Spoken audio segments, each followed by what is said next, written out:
Best पतपेढीची आज निवडणूक आहे आणि एकूणच राजकारण यामध्ये मोठ्या प्रमाणात आपल्याला होताना पाहायला मिळत आहे। समृद्धी पॅनलकडनं कुठेतरी पैसा वाटप होतो आहे अशा प्रकारचा आरोप हा मनसे नेते संदीप देशपांडे यांच्याकडनं करण्यात आलेला आहे। एकूणच तुम्ही आता आरोप केलेला आहे सहकार समृद्धी पॅनलवर, काय एकूण आरोप?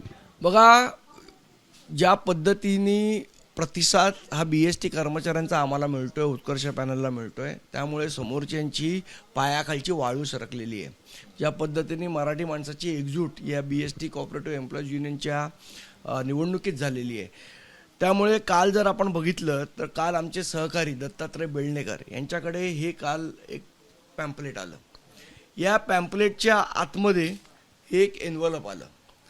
त्या एन्व्हलपच्या आतमध्ये अशा पद्धतीने 500च्या 2-2 नोटा होत्या। मला असं वाटतं अशा पद्धतीने घाणेरड्या पद्धतीचं राजकारण म्हणजे यांच्या पायाखालची वाळूच सरकलेली आहे याचं द्योतक आहे। ज्या पद्धतीने पैशाचा अपरंपार वाटप यांनी चालू केलेलं आहे, मला असं वाटतं हे दाखवत आहे की यांच्या पायाखालची वाळू सरकली आहे, आपण निवडणुका जिंकू शकत नाही, त्यामुळे अशा प्रकारे पैशाचं आमिष दाखवलं जात आहे।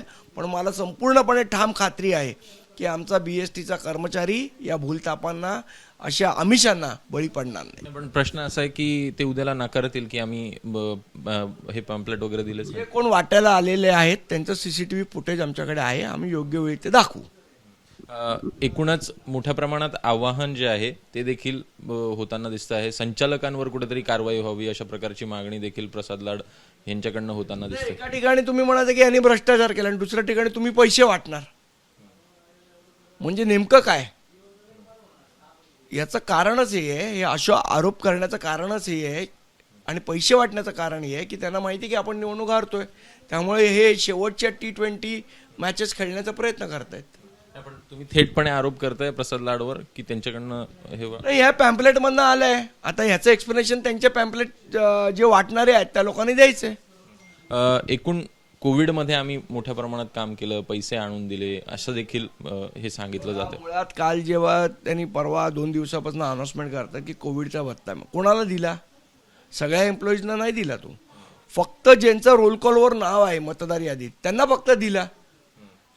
म्हणजे काय? तुम्ही निवडणुकीमध्ये सरकारी यंत्रणेचा गैरवापर करताय या सगळ्या गोष्टींमधनं हे सिद्ध झालं।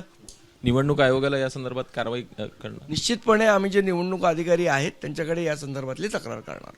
धन्यवाद बातचीत केल्याबद्दल। तर एकूणच कुठेतरी पैसे वाटपाचा आरोप आपल्याला होताना पाहायला मिळतोय। थोड्याच वेळात मतदानाला देखील सुरुवात होईल आणि एकूणच या संदर्भातलं मोठ्या प्रमाणात राजकारण देखील रंगताना दिसतंय।